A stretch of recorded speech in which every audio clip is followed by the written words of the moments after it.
La cadena Democracia presenta Controversia. Pero estamos retomando con fuerza, cumpliendo las metas previstas. Hay que actuar con la fuerza que se necesita. Controversia. Sería un subsidio directo al consumidor. Una zona de seguridad del Estado. Controversia.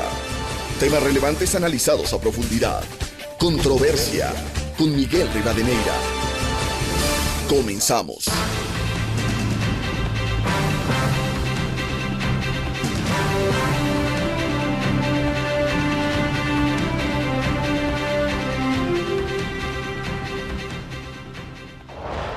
Un saludo cordial a los seguidores del programa Controversia en Escena a través de Exa FM, Democracia M y Democracia TV. Hoy queremos poner en análisis un tema importante vinculado con la política, no solo en el Ecuador, sino en América Latina. ¿Por qué y cómo se sostiene el populismo en la región? Los resultados de las últimas elecciones en el Ecuador y también de Argentina en la primera vuelta.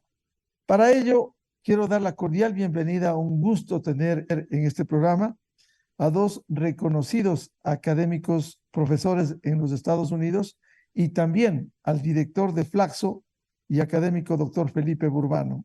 Desde Estados Unidos nos acompaña el doctor Carlos de la Torre, politólogo, escritor y académico, y Andrés Mejía, politólogo, investigador y profesor, insisto, en los Estados Unidos de América. Quisiera partir de un pequeño análisis que resulta quizás increíble e inconcebible, aunque tenga su explicación que les pediremos en este programa, que haya gente obnubilada, sumisa, enceguecida por el populismo, que respalda sin análisis a quienes en parte han sido destructores de sociedades democráticas, que no solo de sociedades democráticas, sino de valores, de libertades, y a quienes han empobrecido a esos pueblos y les tienen sumidos en las peores crisis económicas y sociales. Argentina es un ejemplo de eso. ¿Cómo se puede explicar, entender que el candidato del populismo, Sergio Massa, encarnado en la corriente peronista y el kirchnerismo corrupto, haya ganado la primera vuelta presidencial? Nada menos que es el ministro de Economía en funciones que le tiene a la Argentina sumida en la peor crisis económica de los últimos tiempos, con la mayor inflación, 138%, y con una pobreza que supera el 40%.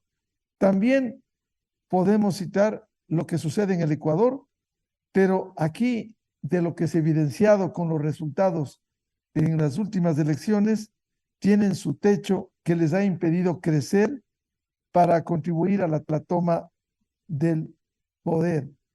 El populismo, preguntamos, ¿ha solucionado los problemas de sus pueblos o les ha empeorado? ¿Tienen atrapados a sus electores? Como bien dice, sí, quiero empezar este programa luego de la bienvenida al doctor Carlos de la Torre Espinosa, doctor Andrés Mejía y doctor Felipe Burbano. Quiero empezar con Carlos de la Torre Espinosa, porque precisamente para iniciar este programa hemos revisado en biblioteca los aportes de los tres, los libros, los análisis, pero quiero empezar con Carlos Espinosa. Hay un libro que fue muy ilustrativo, que lo pusiera en circulación, de Velasco a Correa, Insurrecciones, Populismos y Elecciones en Ecuador desde 1944 al 2013, que ilustra mucho, y Carlos precisamente en su obra califica de barbarie populista. Empecemos con la coyuntura de Argentina. ¿Cómo explicar este fenómeno del populismo y los resultados en las urnas? Carlos, buen día. Muy buenas, Miguel. Muchas gracias por la invitación. Es un gusto estar en este panel con Andrés y con Felipe. Yo voy a empezar un poco, voy a empezar sin estar muy de acuerdo con su visión tan negativa del populismo. El populismo por lo general lo usamos como un insulto, o sea, no es tan grave como que te digan fascista, pero es un insulto porque denota irracionalidad. Y normalmente se asume que los seguidores populistas o quienes votan por los populistas son irracionales. que hay un demagogo que los engatusa. Pero en el caso argentino, sí, el señor Massa es totalmente deprobable como ministro de Economía, pero se enfrentó a Milei, que con motosierra en mano quería terminar con todo. Entonces yo creo que muchos argentinos, no porque le quieren a Massa, sino por el susto de Milei, votaron por Massa, que supuestamente estaba mejor opcionado en las elecciones. Entonces los electores yo creo que siguen siendo racionales, o muchos de ellos. Otros votan por razones ideológicas, otros por razones del corazón, pero también con el corazón y, y lo racional va junto, pero yo veo más bien ahí un rechazo a un populismo de ultraderecha, que es el populismo de Milei, un populismo que quiere acabar con la casta que quiere acabar con el Estado. Entonces, ¿cómo esperas que los argentinos, que muchos de ellos reciben beneficencias de los gobiernos locales peronistas, voten por la destrucción de la maquinaria que los mantiene en pie? Entonces, yo no le, o sea, el populismo surge porque hay una serie de problemas no resueltos. El populismo no es un mal que cae desde el cielo y que destroza las democracias. Populismo, la crítica populista apunta a una serie de problemas muy serios de la democracia, de las desigualdades que hay en los países. El problema son las soluciones que proponen, que no son muy buenas y por lo general terminan en la debacle, como ha sido en el caso ecuatoriano, pero el populismo apunta a una crítica muy seria. Doctor Carlos de la Torre, si bien el populismo ha logrado ganar elecciones, en el caso argentino y también en general en América Latina, no han solucionado los problemas. Han llegado al poder y algunos han querido perennizarse en el poder con un candidato o varios candidatos de su sector. ¿Cuánto han arreglado los problemas del populismo? Bueno, no es que usted ha leído mi trabajo, yo no soy un panegirista del populismo, pero hay que diferenciar diferentes populismos y experiencias populistas. En el caso de Perón, en sus dos primeras administraciones, si bien terminó la economía muy mal, hubo un reconocimiento primero de las mujeres que lograron el voto con Perón y después de los sectores de los sectores obreros que eran considerados como no argentinos de verdad, que se los despreciaba como cabecitas negras, como, como grasientos, como inferiores. Entonces, con el populismo ha habido una serie de reivindicaciones culturales, simbólicas que han sido muy importantes. También en el peronismo hubo una gran redistribución económica, sobre todo al principio del peronismo. Y lo mismo uno puede ver en el caso de Chávez, que al principio, cuando los precios del petróleo fueron altos, hubo una redistribución del ingreso. En lo que sí estoy de acuerdo con usted es que a largo plazo el populismo termina ahondando los problemas macroeconómicos de estos países porque son muy cortoplacistas. La idea es resolver problemas rápido, dar beneficios materiales a los seguidores lo más rápidamente posible, pero eso, claro, a la larga no soluciona los problemas. Y en el caso Bien, ecuatoriano fue igual. A Correa le fue bien mientras los precios del petróleo estaban altos. Y un poco la nostalgia que hay de Correa es la nostalgia a un boom económico como no había habido desde la explotación petrolera de los años 70. Pero a la larga, claro, Correa construyó elefantes blancos, como lo ha demostrado Felipe Urbano en varios trabajos, una serie de obras de infraestructura que nunca se terminaron, y como Andrés y Felipe han demostrado, hubo un gran ataque a los valores de la convivencia democrática a través de la creación de amigos y enemigos. bien, muchas gracias al doctor Carlos de la Torre. Bienvenido al doctor Andrés Mejía, politólogo, investigador, profesor en los Estados Unidos. ¿Cuál es su lectura inicial de la incidencia del populismo y quizás la lectura de los resultados de la primera vuelta en Argentina? Buen día. Buenos días, Miguel, y igualmente un gusto compartir este espacio con Felipe y con Carlos. Yo iría en la línea de apoyar y mantener esta distinción de los diferentes populismos que empezó haciendo Carlos, en el sentido de que si bien es cierto, hay un elemento electoral puramente populista de el culto a la imagen de la destrucción o el ataque a los élites de gobierno y una reivindicación del pueblo, de la voluntad popular, etcétera. Ciertamente en Argentina hay un populista mucho más intenso, mucho más activo y agresivo, que de alguna manera parece haber asustado a los votantes argentinos, al menos en esta primera vuelta, ¿no? La imagen de la motosierra, pues, es muy fuerte. Sin embargo, el candidato y ministro Massa echa mano de estrategias de populismo fiscal, en el sentido en que empieza a gastar, y de hecho se calcula que hasta 1% del PIB se gastó en los días antes de la elección.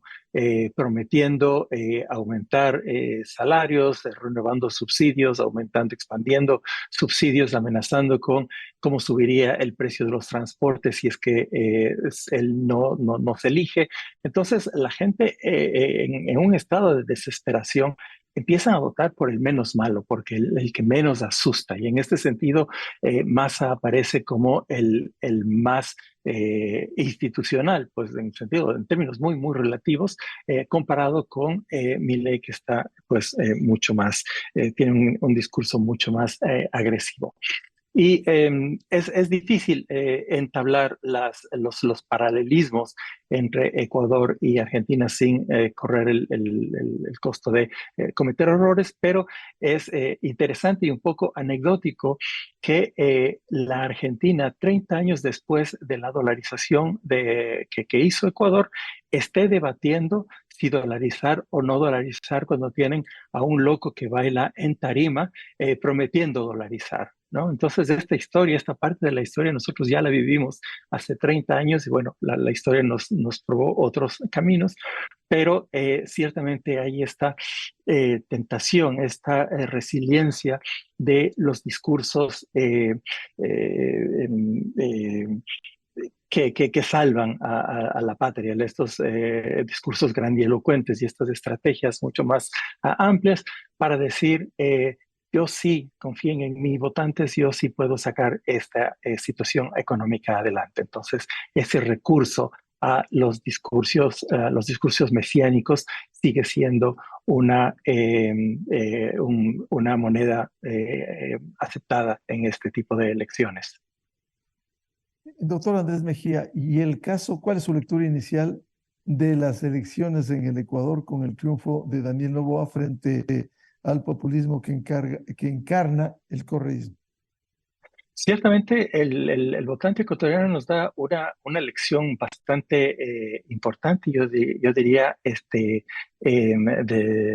de alerta y moderación quizás, en el sentido de que es la segunda vez que rechazan al correísmo en una elección, en un periodo de 3, 4 años. De hecho, el techo de votación del correísmo en esta elección es muy parecido al que tuvo, incluso las provincias y las áreas donde gana el correísmo, es muy parecido a su desempeño electoral en el año 21, cuando pierden el candidato Arauz frente a Lasso. Entonces, esta es una elección relativamente positiva, y digo relativo porque la alternativa no es un candidato que viene ni de partido, ni de ideología, ni de trayectoria política, ¿no? Alguien decía coloquialmente, un cartón vence a un cartel.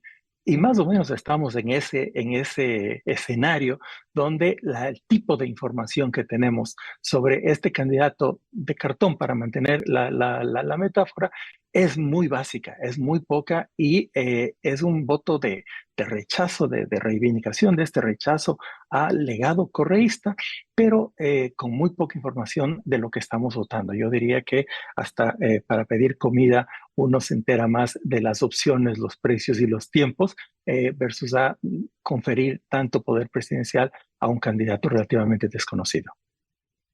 Bienvenido a Felipe Burbano, académico, director de Flaxo, escritor, nos ha ilustrado también con sus publicaciones. ¿Cuál es su lectura inicial? ¿Por qué y cómo se sostiene el populismo en la región y los resultados en Argentina? Buen día, Felipe. Gracias, Miguel, por la invitación y un saludo a Andrés y a Carlos.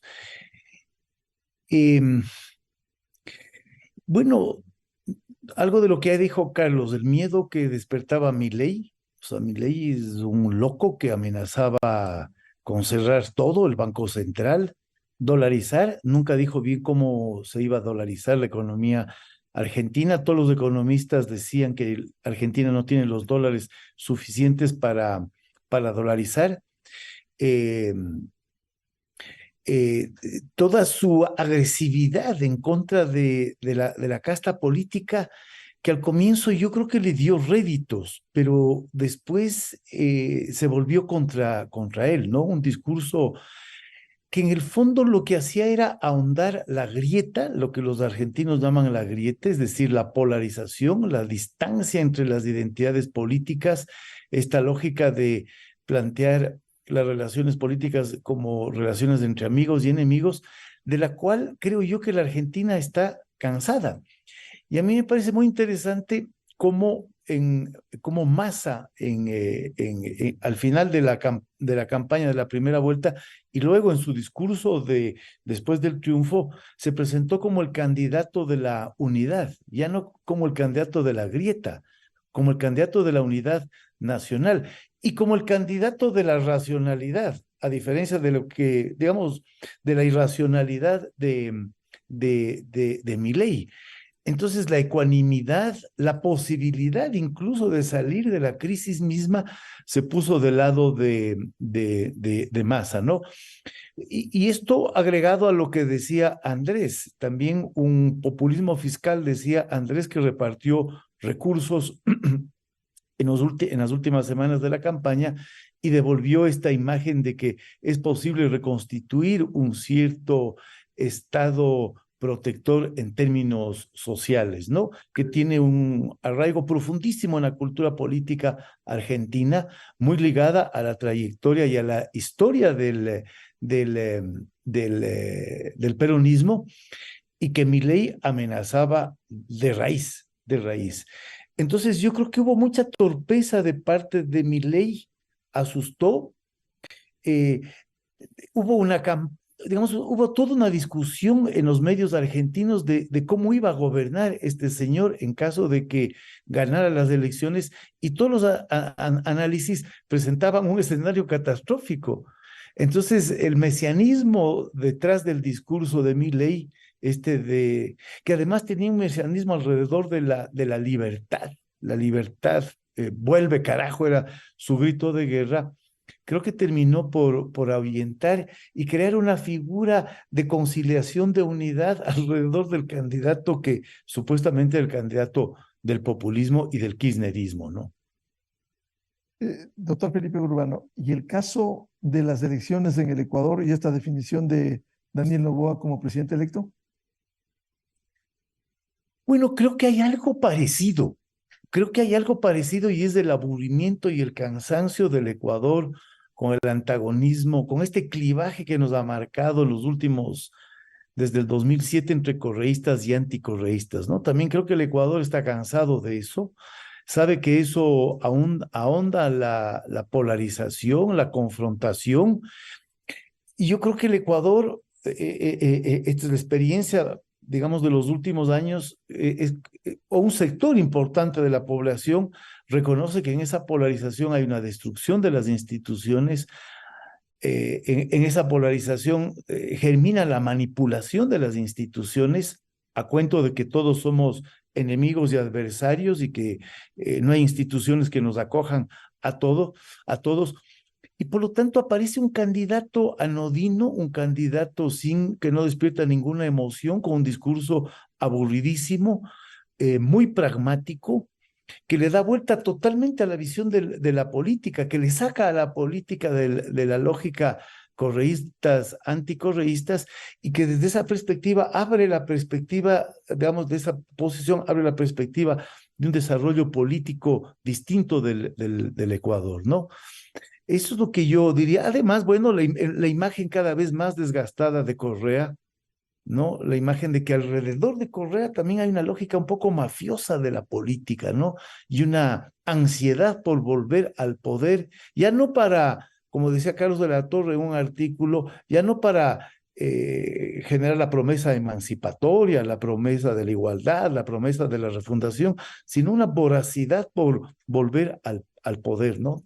De capturar nuevamente el poder. Y como él dijo, Felipe, que se vengará de manera contundente. O sea, ¿eso no asusta también en política en vez de construir las cosas? Bueno, todos estábamos asustados de un eventual retorno del correísmo, ¿no? Por las amenazas, las advertencias, el resentimiento, el discurso que ellos mismos han construido de su trayectoria política después del 2017, ¿no? La imagen de que son perseguidos, la imagen de que los juicios políticos son forjados, de los juicios de que la Penales. corrupción es un invento. Entonces, también eso asusta, ¿no? Y muestra otra faceta. Estamos frente a un correísmo que es totalmente distinto al del año 2007. Además, ya forman parte de ese pasado que tanto denostaron cuando llegaron en el 2007, criticando a la partidocracia. Ahora son parte del pasado, Felipe. Sí, digamos que ellos pueden reivindicar éxitos entre el 2007 y el 2017, esos éxitos que puede reivindicar el populismo, como decía Carlos de la Torre, cuando hay recursos, cuando hay bonanza fiscal, cuando hay un Estado que puede desplegar un activismo a través del gasto y de una serie de medidas de protección social. Pero el país también creo que está consciente de que ese no es ya el momento. Ese ya no es el momento, de que el país tiene que entrar en otra política, en otro tipo de ajuste, en otro tipo de manejo económico, y ya no se traga tan fácilmente el cuento de la redención como como se dio en el 2007, ¿no? Estamos en otro contexto, y yo creo que la Revolución Ciudadana no sabe leer el contexto en el que estamos. Por eso Luisa González cometió ese error enorme en el debate presidencial, en el primer debate presidencial, cuando todas sus respuestas eran: ya lo hicimos, ya lo hicimos, ya lo hicimos. Y el país lo que quiere es respuestas a los problemas gravísimos que tiene hoy. Y que son diferentes del pasado, por cierto, como la inseguridad. Vuelvo con el doctor Carlos de la Torre. A ver, le consulto de su amplia experiencia, sus amplias investigaciones. ¿El populismo tiene techo, como se ha evidenciado en el Ecuador? Y quiero ilustrar con cifras, como ya se han referido esta mañana. En el 2021, Guillermo Lasso gana a Andrés Arauz con 52,36% sobre 47,64%, es decir, un 4,72 de diferencia. Y hoy Daniel Noboa gana con el 51,83%, a Luisa González 48,17, es decir, un 3,66%. Se podría decir que este techo gira alrededor del 47-48% y no han podido superar, Carlos. Es muy interesante que tengan una votación tan alta. Entonces yo creo que hay varias hipótesis. Una, tienen una maquinaria clientelar basada en el control de gobiernos locales, de gobiernos regionales, que funciona bien. Dos, también hay una nostalgia a los buenos tiempos de la bonanza petrolera que están ligados a la figura de Correa. Entonces a mí siempre me sorprende la fuerza que tienen, y eso uno ha visto también en el caso de Perú. El fujimorismo tuvo un 30% de base dura que no se va. Trump, después de todas las salvajadas que hizo en Estados Unidos, sigue con una popularidad de un 40%, será, o sea, la cifra exacta no sé, pero es casi un 50% de la población que, pese a los errores, pese a los desastres administrativos y de tal que han hecho estas personas, siguen creyendo en ellos. Pero hay una cosa muy interesante en el caso de Ecuador, y es que Correa, con el miedo que tuvo a la traición, o sea, hay que acordarnos que por qué le puso a Lenin de candidato a la presidencia. Mi hipótesis es porque el señor Lenin está en una silla de ruedas. Y Correa, con su visión tan machista de la política, creyó que una persona inválida no iba a tener la masculinidad y la fuerza suficiente para destrozarle, traicionarle, iba a seguir la hoja de ruta que él le tenía marcada. Entonces lo que Correa ha buscado es alguien muy fiel, que no le vaya a traicionar, y él estará haciendo la política desde lejos, pero un Mesías de segunda, un Mesías que está a lo lejos, un Mesías que está en Zoom, de verdad no funciona, y eso hemos visto en el caso de las dos personas que perdieron del correísmo que perdieron las últimas elecciones. No sé si esto significa que el correísmo se seguirá debilitando. Lo interesante es que controlan mucha maquinaria a nivel local, van a poder seguir distribuyendo recursos. Su único sueño, y lo único que están de acuerdo los correístas, es en el regreso del Redentor, en el regreso de Correa, pero entre sí se matan. Es una amalgama de personas tan diferentes, entre tecnócratas de izquierda a empresarios que quieren hacer plata. No sé si haya mafiosos o no, parece que sí. Entonces yo creo que lo único que les une y su gran debilidad es la figura de Correa. Doctor Andrés Mejía, la explicación, ¿tiene techo el populismo como se ha evidenciado en el Ecuador? Porque también ha habido, como bien decía tanto Carlos de la Torre cuanto Felipe Burbano, ha habido acciones que han sido rechazadas en esa disputa entre el uno y los que se contraponen a los otros. Sí, probablemente sí hay un techo y es una pregunta empírica que está asociada con indicadores de desigualdad, indicadores de pobreza, indicadores de marginación territorial, etcétera. Una lección que nos enseña Ecuador es que los populismos tienen esta mágica capacidad de reinventarse. Cuando hablábamos de el fantasma de Assad Bucaram y luego se reincorpora o reaparece como Abdalá, o cuando cuando uno predice o espera ver como la caída del populismo de Bucaram, tienes a Rafael Correa saliendo. Entonces, yo creo que hay una lectura un poco más detallada que hacer, quizás construyendo sobre el análisis de Felipe y Carlos, para mencionar dos aspectos. Por un lado, efectivamente, el correísmo puede estar llegando o haber llegado a su techo natural en el sentido de que, como dice Carlos, con este Mesías de segunda por suma, la distancia no tiene el mismo amarre, el mismo empuje, el mismo jale del líder. Y yo creo que ahí es importante distinguir al menos dos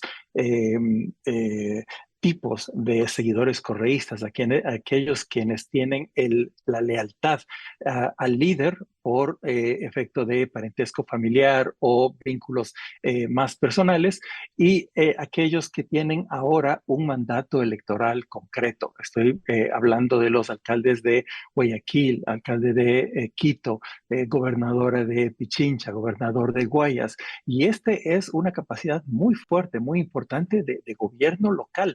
Es un espacio, una plataforma de gestión muy concreta. Entonces, de frente a la siguiente elección en el año 2025, ellos están muy bien posicionados para hacer una gestión de gobierno responsable, más distributiva o más populista, pero ya están en gobierno y desde esa posición van a comandar, van a tener una ambición que vaya incluso más allá del líder. Entonces, ese es un sector, una facción importante que observar dentro del correísmo, porque a diferencia del líder en Bélgica, ellos sí tienen un asiento, una plataforma y una línea de llegada muy concreta. Y brevemente, en cuanto a esta renovación o desaparición del populismo de Correa para que aparezca una opción más programática, por así decirlo, yo diría que todavía no estamos con esa claridad para poder verlo, ¿no? Y abro la posibilidad y el debate en esta mesa con expertos que conocen muy bien el sistema, del caso de Daniel Noboa, un político joven, un político ambicioso, un político con muy buen discurso, que a veces puede ser aburrido, pero muy bien conectado en el establecimiento económico. Y de alguna manera perversa, valga la pena decirlo, me recuerda a este joven ambicioso economista que salía de la Universidad de San Francisco en el año 2006, y tenía esta ambición de ser un político influyente, ambicioso y demás. Entonces, el fantasma de que un Daniel Noboa convoque a una consulta popular y busque a través de su proyecto de reelección una continuidad política no está enteramente descartada y ciertamente hay un potencial de votos ahí para asegurar su continuidad en la política. Vamos a profundizar eso más adelante. Felipe Burbano, ¿cree que el populismo tiene su techo, como se ha evidenciado, no solo en la segunda vuelta, como ha sido las elecciones 2021-2023, sino incluso la primera vuelta, cuando en el 2021 Arauz sacó el 32,72 y ahora en esta primera vuelta fue alrededor del 33 este año? Es decir, y luego crece hasta un 47-48. ¿Es un techo del que no han podido superar, Felipe? Sí, tiene un límite en este momento. En las últimas dos elecciones, bueno, en la elección del 2021 ya tuvo una caída en su votación, tanto en primera vuelta como en segunda, y porcentajes parecidos se dieron ahora en el 2023. Pero es un voto duro que está ahí, o sea, es una base muy sólida en un cierto sentido, la del correísmo, ¿no? Y eso le convierte en el partido más fuerte del Ecuador, en la primera mayoría de largo en el Ecuador. Esto tiene una complicación para el sistema político ecuatoriano, creo yo, ¿no? Que es tener al principal partido, a la primera mayoría, que llega fácilmente a la segunda vuelta, pero que no está en capacidad de ganar la segunda vuelta y llegar a la presidencia de la República. Entonces es un partido que tiene que hacer política de otra manera y a través de otros espacios, ¿no? Y lo que hemos visto del correísmo es que su lógica política es la de la desestabilización, la del desprestigio, y eso me parece que le deja sembrado en la base que tiene, le impide crecer. Es un movimiento que no puede ir más allá de unos ciertos límites. Y ahí están pesando dos factores, creo yo. Uno, Correa, como decía Carlos, es la fortaleza y es el límite. Y el correísmo no sabe qué hacerse con Correa y no sabe qué hacerse sin Correa. Entonces, un dilema muy complicado que probablemente vaya en un deterioro persistente. Y el otro es que el correísmo se volvió un fenómeno básicamente costeño, regional. Las votaciones de Correa del correísmo están en las provincias de la costa. Ahí están las fortalezas, ¿no? Ya no es del movimiento de proyección nacional del 2013 que arrasaba. Entonces, está congelado, está quedado, tiene un techo, efectivamente, pero está ahí y pierde las elecciones de segunda vuelta por 3 puntos, 4 puntos. Entonces, si es que no aparece, yo diría, si es que no aparece en la escena política ecuatoriana y que siempre puede aparecer un candidato nuevo, un fenómeno nuevo, que fragmente más, que disperse más la votación, o si Noboa no logra, como sugiere Andrés, digamos, capitalizar este momento político suyo para convertirse en una fuerza política más potente, el correísmo va a estar ahí, con ese techo, pero al mismo tiempo con esa presencia, y con esa presencia que les lleva a actuar como un partido que, lo que le pasó una época al Partido Social Cristiano, que era el partido más grande, pero que no pudo volver a la presidencia de la República y operaba desde otras instancias y de otros espacios institucionales. Muy complicado, ¿no? Doctor Carlos de la Torre, esto que señala Felipe Burbano, ¿cuál es la lectura de ese triunfo amplio en la sierra, en la costa, de la candidata que perdiera en la última elección, y el triunfo amplio en la sierra de Daniel Noboa? ¿Cómo entender este fenómeno? Me parece muy interesante porque las elecciones la primera elección que ganó Correa, la elección que le ganó a Alvarito Noboa, el PRIAN tenía mucha fuerza, tenía redes clientelares muy fuertes, porque claro, lo que hacía Alvarito era, tenía la fuerza de su partido y las redes clientelares de su partido, la empresa o las empresas de él, y esta fundación, yo qué sé, de beneficencia, digamos, que manejaba la doctora Singh. Entonces, yo cuando hacía trabajos etnográficos en la segunda vuelta de la elección, era muy interesante ver cómo en la costa la gente iba a sus reuniones, les parecía chévere que les den una silla de ruedas y le querían a Alvarito. Pero tú ibas en Quito, por ejemplo, yo fui a una reunión en Quito, en Cotocollao, y la gente se hacía ver por estas brigadas móviles de salud que tenía Alvarito, y les daban una pastillita, les daban otra cosa, pero no les hacían un examen médico de verdad. Entonces la gente estaba ahí, veía si podía sacar algo, pero era obvio que no le querían, que no iban a votar por él. Entonces a mí me parece interesante que lo que el correísmo ha logrado es establecer una fuerza en el territorio de la costa, una fuerza clientelar muy fuerte ahí, y que eso no ha logrado tanto en la sierra, que es una pregunta de investigación. Yo no tengo una respuesta a eso, no conozco, pero me parece muy interesante porque o sea, es chistoso, porque volvemos a eh, a cómo era la democracia ecuatoriana durante los años 80 y 90, esa gran segregación y polarización regional que parecía haber terminado con el correísmo. Ahora, si desglosamos los resultados, doctor Carlos de la Torre, ¿cómo entender que provincias como Manabí o Esmeraldas, Esmeraldas que no ha podido solucionar durante 40 años problemas básicos de tema sanitario, agua, alcantarillado, igual Manabí, hubo el terremoto de abril del 2016, virtualmente el gobierno de entonces de la Revolución Ciudadana no solucionó los problemas que hasta el día de hoy se mantienen en muchos casos y sin embargo mantienen una votación alta. ¿Cómo entender eso, Carlos?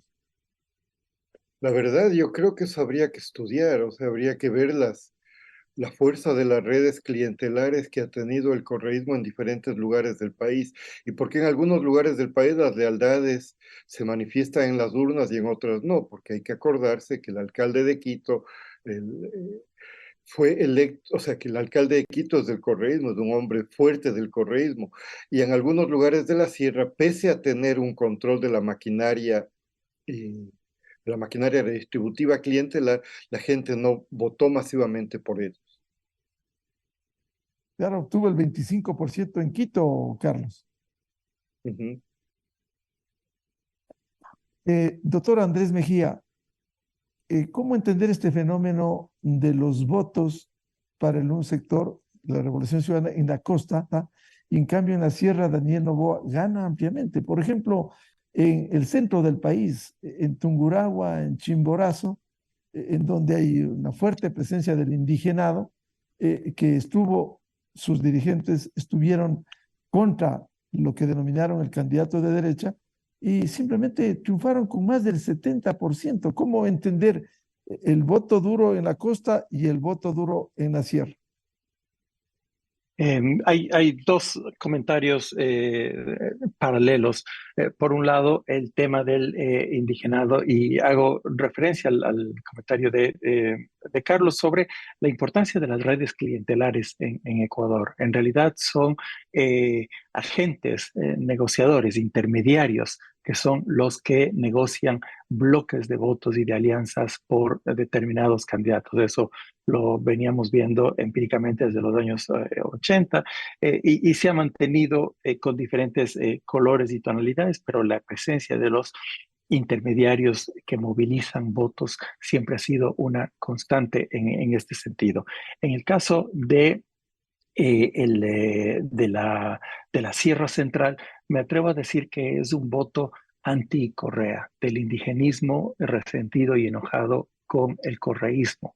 Y entonces puede ser esa movilización que dicen, bueno, vamos a votar por el menor mal de los dos. Quizás no es un voto tan pro Noboa, sino es un voto de rechazo a una alianza que tuvieron, que les trató muy mal y que les fue muy mal con Revolución Ciudadana en diferentes etapas, ¿no? 2017, 2019, 2020, etcétera. Entonces puede haber algo de eso. La otra pregunta del voto en Guayas, Manabí, Esmeraldas, es todavía más complicado, me parece, desentrañar, porque ahí hay un componente adicional de alta incidencia de violencia organizada. Entonces ya estamos hablando de no una serie de homicidios o accidentes, sino una presencia sistemática y organizada de redes criminales organizadas, posiblemente asociadas con el Estado. Y de hecho, y esto abre un nuevo adicional tema de conversación, el hecho de que el candidato presidencial asesinado, Fernando Villavicencio, antes de ser asesinado, declara los vínculos entre alcaldes y jefes de gobiernos locales con el narcotráfico. El caso del asesinato del alcalde de Manta, el caso de lo que está ocurriendo en Daule, da muchas indicaciones sobre la influencia de un crimen organizado sistemático en esta región. Entonces, sería un ejercicio fútil hablar sobre las lealtades electorales, sino más bien los territorios electorales que están controlados ya no por grupos de políticos convencionales, sino por grupos que están en el negocio de la actividad criminal organizada y que tiene vínculos directos de influencia directa, de financiamiento, de amenaza o de chantaje con líderes políticos. Felipe Urbano, ¿cómo entender esa alta votación en la costa, claramente identificado con la Revolución Ciudadana, y esa alta votación para Daniel Noboa que le permite ganar en la sierra? No sé, y después de oír a Carlos y a Andrés tengo todavía más dudas y solo preguntas. Yo creo que en la sierra está pasando, hay dos fenómenos que yo creo que han pasado en la sierra y un poco, no sé, es que todo lo que pienso tiene como contrafácticos, entonces ya no sé qué puedo decir. Lo que me llama la atención es que en las elecciones presidenciales no hay candidatos ni movimientos quiteños fuertes. No hay. Entonces, eso, la impresión que me da es que hay un vacío político en la sierra que no está llenando nadie y que es un vacío político que se expresa en las elecciones sobre todo como anticorreísmo, ¿no? Lo que decía Andrés. Y tal vez eso se explica porque hay una mayor decepción de la sierra en relación con el correísmo.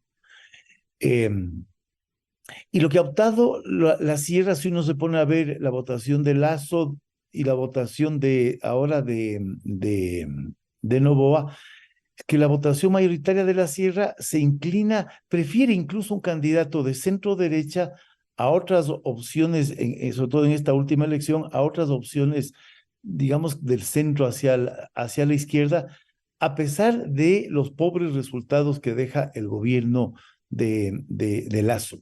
Entonces me parece que el anticorreísmo en la sierra está profundamente arraigado. Ahora, con esto me pongo a pensar, bueno, pero ganó un candidato correísta a la alcaldía de Quito en las últimas votaciones. O sea, Quito se volvió no un bastión, pero un territorio que se inclinó a favor de un candidato Felipe, pero con el correísta. 25%, es decir...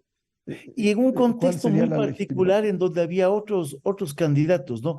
Entonces, quizá lo único que puedo decir es que no tengo respuesta a la pregunta que tú señalas. Y habría que volver a pensar, fue un tema que yo trabajé durante algún tiempo, lo del clivaje regional, cómo se está reconfigurando el clivaje regional en este momento posterior a la Revolución Ciudadana, ¿no? Carlos de la Torre, a propósito de lo que decía Andrés Mejía respecto del asesinato de Fernando Villavicencio por haber denunciado a la narcopolítica, al narcotráfico, ¿cuánto pudo haber incidido en esta ocasión? Mire, me parece que es una gran tragedia lo que ha pasado en el Ecuador con la penetración tan fuerte de los narcos en el Estado, en la policía, en el sistema judicial, en el ejército, en sectores de la burguesía, sectores que no encuentran otra posibilidad de trabajo. Y me parece que sería muy interesante, y no sé cómo se puede estudiar sin que te maten, es la hipótesis que planteaba Andrés. O sea, hasta qué punto las redes clientelares, los territorios en la costa, ya dejaron de ser controlados por caciques que, bueno, sí, te mandaban a pegar de vez en cuando, imagino que un acto de violencia más o menos fuerte, pero no algo terrible, que esos caciques ahora estén vinculados o estén cercanos a narcos, a narcos, narcoecuatorianos, de los lobos, los choneros, como quiera que se llamen, o los diferentes grupos que hay, y cómo eso ha cambiado y está reconfigurando la política en una manera terrorífica. Yo creo que el gran reto de Daniel es la seguridad, es lo que la gente le está pidiendo. Felipe dio una charla recién aquí en la Universidad de Florida eh, sobre este tema de la seguridad y es la mayor demanda ciudadana. Entonces yo no sé cómo lo vayas, no sé cuál sea la solución a eso. Lo bueno es que la solución Bukele que Topic había propuesto no cuadró en el electorado, al menos por lo pronto. Y ese es el mayor reto que tiene el presidente actual, pero como académicos yo creo que lo que tenemos que ver es, ahí podemos aprender mucho de los mexicanos y de los colombianos, es qué ocurre en la política cuando la mafia, cuando el narco se mete ahí. Aunque Carlos, ni Colombia ni México han podido solucionar totalmente un problema que les ha causado decenas de miles de muertos. Eso es una gran tragedia. Yo creo que la tragedia en el caso ecuatoriano aún se magnifica por por este falso nacionalismo que está en contra de la extradición. O sea, yo no es que yo crea que el sistema ecuatoriano, judicial ecuatoriano y penitenciario ecuatoriano no sirve para nada y que los gringos son una maravilla, pero lo único que les da miedo a los narcos es terminar en una cárcel en Estados Unidos. Y mientras no haya ese detente, mientras no haya la posibilidad de que se les pueda mandar a cárceles fuera del Ecuador, yo creo que, no sé cómo cómo el sistema policial ecuatoriano, los milicos y de tal van a bregar con este problema del narco, porque la producción de cocaína sigue subiendo, las narices en Estados Unidos buscan cada vez más cocaína, y no solo en Estados Unidos, en Europa y en muchas ciudades de América Latina. Entonces el negocio está ahí, el dinero está ahí, es la única alternativa económica. Pero cuando eso entra en la política, eso entra en toda la sociedad, ahí yo no sé qué se puede hacer. Andrés Mejía, ¿cuánto puede contribuir esta prioridad de enfrentar a la inseguridad en el Ecuador? Como bien decía Carlos de la Torre, en Colombia la filosofía hace 30 años era la no extradición hasta que se logró superar en la década de los 90 con el argumento preferible una tumba en Colombia que una cárcel en Estados Unidos. En el caso ecuatoriano, ¿cómo enfrentar este desafío de la inseguridad? Yo creo que es el problema más grave que tenemos en este contexto y de hecho me parece que lo que está en juego en los siguientes 15, 12 meses que tiene el gobierno Noboa no es necesaria, no es ni siquiera el régimen político o la estabilidad legislativa o el crecimiento económico, el futuro de la dolarización, sino es realmente la existencia misma del Estado en su capacidad de mantener el legítimo uso de la violencia y el resguardo, la preservación de los derechos individuales dentro de un Estado de Derecho. Me parece que ese es el tema más grave. Me parece que para cuando tenemos candidatos presidenciales o alcaldes electos que son asesinados, ya es una demostración de lo enraizado que está el crimen, no de pocos años, sino de muchas décadas, De modo que para cuando hay un magnicidio de este tipo en plena luz del día en el centro de la capital, ya es una declaración muy abierta de guerra para que se vea de lo que son capaces estas redes de crimen organizado. Yo creo que el problema adicional es que son diferentes grupos, diferentes redes, y quizás nuestra maldición ha sido reproducir en las redes de crimen organizado la fragmentación política que hemos tenido en la arena formal. Es decir, ya no son uno ni dos cárteles, sino son una multiplicidad de organizaciones políticas que operan y se pelean entre sí. Entonces, el dilema desde el Estado no es a quién le declaras la guerra o con quién negocias, sino cómo estableces algún tipo de pacto de modo que las diferentes organizaciones no se maten entre sí. Y en esta ecuación, el Estado es un socio relativamente minoritario y una especie de rehén, dada la capacidad de acción, de violencia, de movilización que tienen estos diferentes grupos. Me parece que la tentación de un mano dura todavía no está enteramente descartada. No hemos visto muchas más declaraciones en este sentido, más allá de algunas vaguedades sobre el famoso Plan Fénix.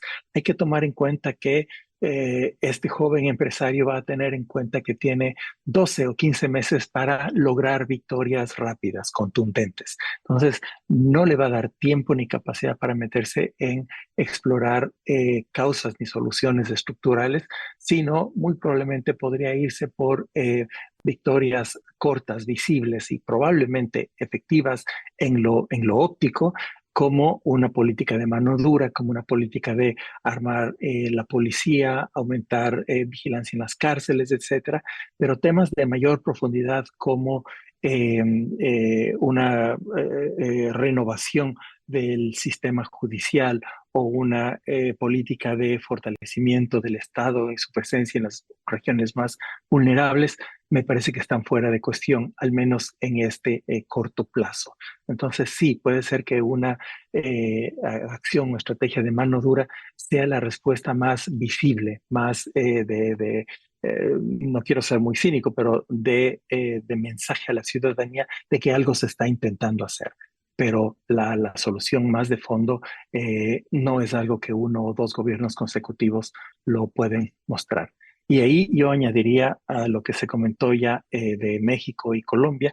Jamaica lleva este problema desde hace 40 años. Ellos llevan cargando este problema 10 años antes de los colombianos y eventualmente empezó como una estrategia de los políticos para movilizar grupos armados y crimen organizado, pero eventualmente es el crimen organizado el que toma predominancia sobre la conducción de la estrategia política misma. Felipe Borbano, por cierto, con las experiencias de Colombia y México, la vía militar y policial no ha sido la solución exclusivamente y por ello un problema que se mantiene aun cuando se haya reducido el caso de Colombia. El tema de seguridad, cómo enfrentar, y quisiera hacer un comentario respecto de cuánto pudo haber incidido el asesinato del candidato Fernando Villavicencio. Bueno, yo creo que ese asesinato nos puso sin ningún tipo de paliativo la dimensión que ha adquirido el narcotráfico y el crimen organizado en la sociedad ecuatoriana, en la política ecuatoriana, y hasta dónde está dispuesto ese crimen organizado está dispuesto a actuar y a condicionar los procesos políticos, ¿no? O sea, yo creo que ese asesinato marca, cruza una línea que en el Ecuador nunca se había traspasado, y eso nos asustó y nos espantó a todos, ¿no? Una cosa horrorosa, una sensación de inseguridad, de vulnerabilidad, de fragilidad del Estado, de descomposición del Estado de Derecho en lo que había de Estado de Derecho en el Ecuador. Todos estamos hoy día expuestos y nos sentimos vulnerables, ¿no? Y lo otro también es, yo creo bueno, ¿Y a qué efecto tuvo eso sobre la campaña? Los correístas han repetido que si no se producía el asesinato de Villavicencio, ellos ganaban en primera vuelta, y algunas encuestas que yo he visto reflejan eso, o sea, una caída sensible de las adhesiones y los respaldos a Luisa González después del asesinato de Fernando Villavicencio. Y el otro elemento que yo creo que deja instalado ese asesinato es que la política está ya muy contaminada por las mafias del narcotráfico. Hay un modo mafioso de hacer política y hay un modo de vinculación de los políticos con grupos mafiosos que antes los intuíamos, había algunas evidencias claras, pero esto Felipe, ya... si me permites recordar, hace 14 años lo advirtió. Luego de la incursión en Angostura, marzo 2008, que si no se tomaban los correctivos, íbamos hacia la narcopolítica, un narcoestado, lo dijo Pancho Huerta Montalvo.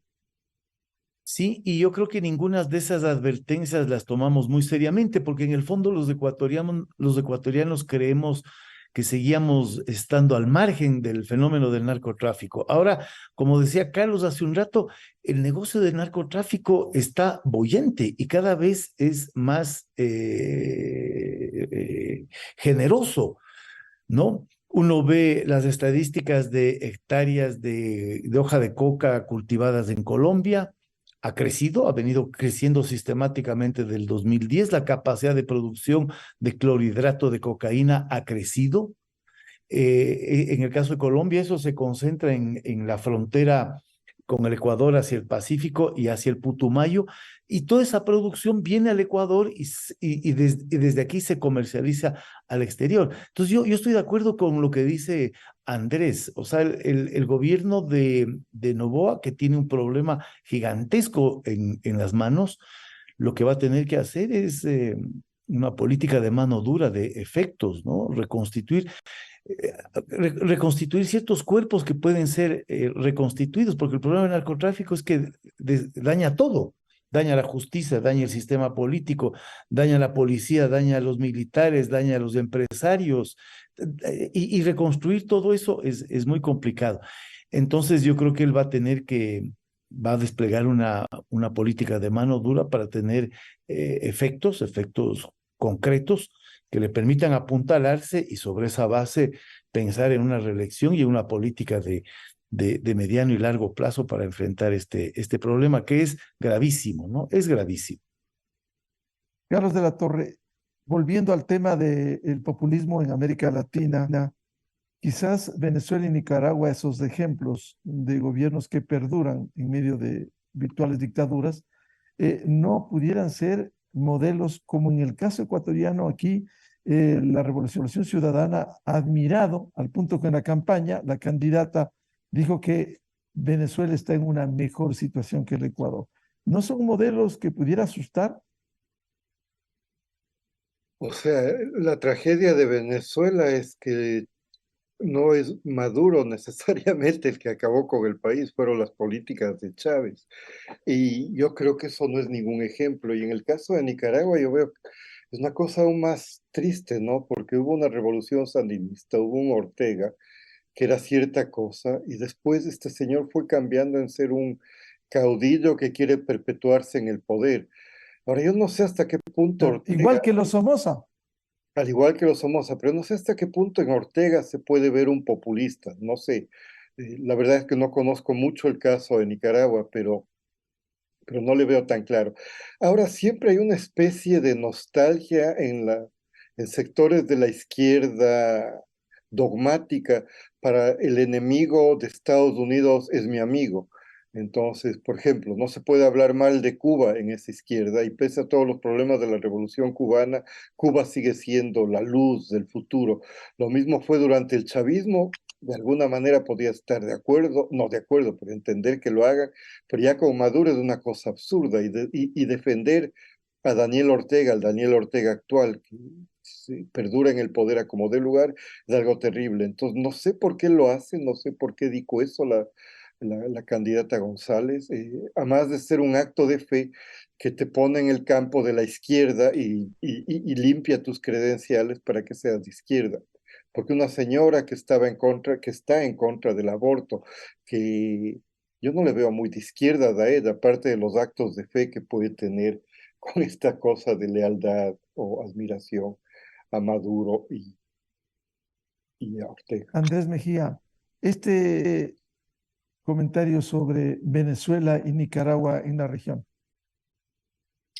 Eh, Muy complicado comparar las situaciones. Ciertamente son procesos que han venido deteriorándose por décadas y si acaso yo diría en el año 2017 y nuevamente en el año 21, los votantes ecuatorianos votan decididamente para evitar continuar en esa trayectoria. Ese deterioro institucional organizado desde el gobierno para erosionar sistemáticamente la democracia, esa opción fue algo que los ecuatorianos dijeron, no queremos seguir por este camino. Y cuando uno ve a Venezuela y a Nicaragua, uno puede observar en contrafáctico lo que nos pudo haber ocurrido. Sin embargo, y si bien este voto por no autocracias o por líderes que tienen tendencias antidemocráticas, está presente, es bien reducido. Es apenas se da Ecuador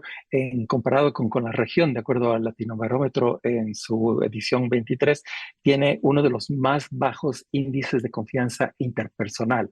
El apoyo del votante, del ciudadano ecuatoriano por la democracia está en penúltimo en América Latina, solo por encima de Perú. Entonces, es técnicamente hablando un terreno fértil para apoyar y favorecer una opción no democrática. Quizás nuestra suerte, entre comillas, es que no hemos tenido un candidato abiertamente antidemocrático que venga y cultive los votos, pero me parece que ese potencial en el contexto de alta inseguridad, en el contexto de mucho descontento social, no está dentro del alcance de una siguiente votación. Entonces me parece que no tenemos esa cultura, ese arraigo democrático para decir hemos evitado enteramente volver a un escenario de ese tipo. Felipe Urbano, en este contexto de la región, los ejemplos de Venezuela y Nicaragua, al menos Venezuela, que se comparó en la campaña, que estaba en mejor situación que la del Ecuador. Bueno, en el caso del Ecuador, yo creo que siguen siendo referentes para movilizar un voto anticorreísta. En las últimas dos elecciones, en la segunda vuelta electoral, ganan candidatos de centro derecha, ¿no? Y en este caso gana un candidato de centro derecha, eso a mí me parece muy interesante, un candidato de centro derecha como Daniel Noboa, pese al fracaso de un gobierno de centro derecha. Y hay un fortalecimiento, si uno ve el comportamiento electoral en términos de tendencias parlamentarias, hay un fortalecimiento del voto de centro derecha. Y hay la emergencia de unos nuevos liderazgos de centro derecha que vamos a ver capaces de qué son. Pero en el caso del Ecuador, Venezuela y Nicaragua sirven como un voto digamos, como una imagen que provocan una contención de la tendencia correísta, ¿no? Y lo de Luisa González fue una torpeza, una cosa fruto de, no sé, de ignorancia, de desconocimiento, de sentirse acosada en una entrevista periodística y decir una barbaridad, pero que en el fondo muestra lo que decía Carlos, o sea, también hay una izquierda que justifica todo, que pierde toda capacidad crítica por denunciar la presencia del imperialismo, el abuso de los norteamericanos, responsabiliza de todos los errores políticos que se cometen en los espacios nacionales a la presencia esta omnímoda del imperialismo norteamericano. Creo que hay una tendencia de izquierda todavía muy fuerte con esa visión. Y esa visión es probablemente la que le traicionó a Luisa González cuando dio esa respuesta a la pregunta que le formularon. Un comentario final respecto de qué piensan Carlos de la Torre, Andrés Mejía y Felipe Burbano, sobre lo que pudiera ocurrir, muy difícil vaticinar, pero lo que pudiera ocurrir en Argentina en el balotaje de noviembre. Carlos.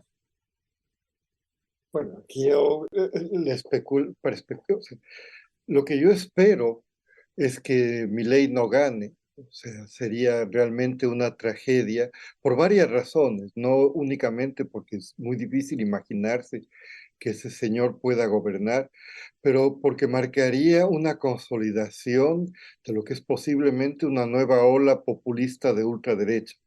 O sea, ¿a qué me refiero? Me refiero que hay una serie de personas, de políticos que fueron inspirados por Trump, como Bolsonaro, como Katz, como Milei.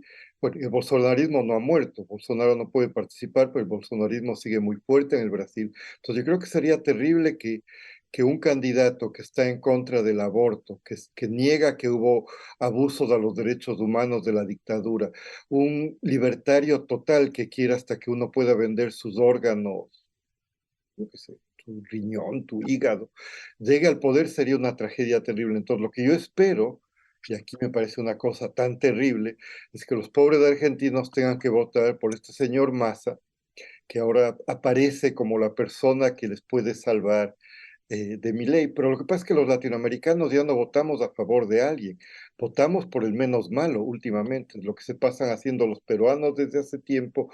Yo me acuerdo de esa pintada que había.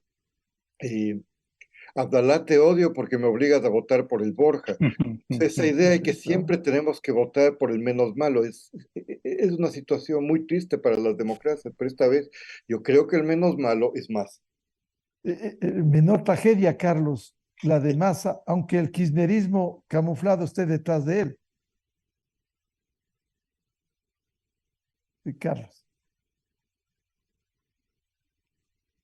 O sea, menos tragedia con Sergio Massa, Carlos. Creo que sí, o sea, no anda con una motosierra por ahí, no quiere acabar con todos los ministerios. O sea, es un inepto, pero pésimo conocido a peor por conocer.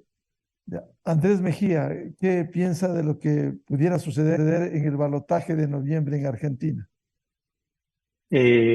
Yo creo que tenemos una situación interesante. Hemos mucho hablado de este voto emocional en contra de los enemigos de mis amigos, o al revés, que la literatura lo maneja como un tema de polarización afectiva, ¿no? Y además de la polarización ideológica, esto se ha convertido en un problema de polarización afectiva que está afectando a muchos países. Y en el caso de Argentina, la candidata Bullrich, al poco de cerrar la votación, dice que ella no podría votar por Massa. Ella no le endorsa porque ella viene de la derecha y Massa representa este peronismo, este kirchnerismo de izquierda. Entonces, al decir eso, está transfiriendo automática o implícitamente los votos hacia Milei. Esperemos que eso no ocurra, no sabemos, es difícil pronosticar sin un conocimiento de la composición subnacional en Argentina, pero un resultado de este tipo, de cualquier tipo, me parece, pone en serios problemas a un país que ha tenido 22 defaults de deuda externa en un periodo desde el año 56. Y va a tener pagos importantes que hacer el próximo año cuando ya no tiene capacidad de préstamo. Debe más de 80 billones de dólares al Fondo Monetario, que es una suma que ya está más allá de sus capacidades de pagar. Entonces, lamentablemente aquí, sea Massa o Milei, los argentinos van a tener que seguir pagando el costo del ajuste por muchos años al futuro. Felipe Burbano, los escenarios en el balotaje en Argentina en noviembre próximo. Yo voy a especular un poco y yo creo que va a ganar Massa. Me parece que el gran derrotado de esta elección o la la fuerza derrotada de esta elección es Milei, porque él pensó que podía ganar incluso en primera vuelta, lo cual era una ilusión y una fantasía de él. La diferencia son 9 puntos y 9 puntos me parece que para una segunda vuelta es un montón. Y siento que hoy Felipe, solo en el Ecuador se remonta a 30 puntos. Bueno, En el sí, caso sí, de Lazo sí, con Arauz. sí, tienes razón, pero en un sistema mucho más fragmentado y disperso que el argentino, ¿no? El argentino tienes, digamos, hay 3 fuerzas ahora, en el Ecuador está más disperso. Y lo que me llama la atención es que Milei es como que ahora tiene que reinventarse a sí mismo y no sabe cómo reinventarse a sí mismo porque su campaña ha sido una campaña feroz en contra de la casta, y ahora tiene que apelar a una alianza con la casta, con el macrismo, para tratar de revertir la derrota en la primera vuelta. Entonces, yo no sé, los votantes de Milei, cómo van a reaccionar frente a alguien que se presentó como un león, con unos rugidos de libertad, que trató a todos de choros, de ladrones, de corruptos. ¿Cómo va a ser ahora para redefinir su propia identidad? Y más bien le veo a Massa con más posibilidades de presentarse como el candidato de la unidad nacional. Para eso va a tener que esconder y tomar distancia del kirchnerismo. Y esa va a ser su estrategia en la segunda vuelta, esconder digamos, ocultar su cercanía con el kirchnerismo, que además siempre ha tenido ahí unas disputas. Pero de lo que no se va a salvar la Argentina es de lo que decía Andrés, del ajuste que se les viene y del proceso dolorosísimo en términos económicos que van a atravesar, ya sea desde una dolarización, si es que gana Milei, o desde el ajuste que tendrá que hacer Massa vía acuerdo Fondo Monetario Internacional, yo qué sé, para parar la hiperinflación y esta devaluación permanente del dólar. Quiero agradecer este valioso aporte por ilustrarnos sobre la situación política en América Latina, el peso del populismo y los resultados de las últimas elecciones en Ecuador y Argentina y sus perspectivas. Muy amable, como siempre, un gusto. Desde Estados Unidos, al doctor Carlos de la Torre, politólogo, escritor y académico, y el doctor Andrés Mejía, politólogo, investigador y profesor en Estados Unidos, y Felipe Burbano, académico y director de Flaxo. Un gusto, muchas gracias por ilustrarnos. Muy buen día. Muchas gracias. Un abrazo para todos. Chao, chao. Gracias, Miguel. Chao. Con esto cerramos el programa Controversia en Escena a través de ExaFM, Democracia M y Democracia TV. Les deseamos un feliz fin de semana a todos. Muy buen día. Esto fue Controversia. Temas relevantes, analizados a profundidad. Miguel Rivadeneira vuelve el próximo sábado.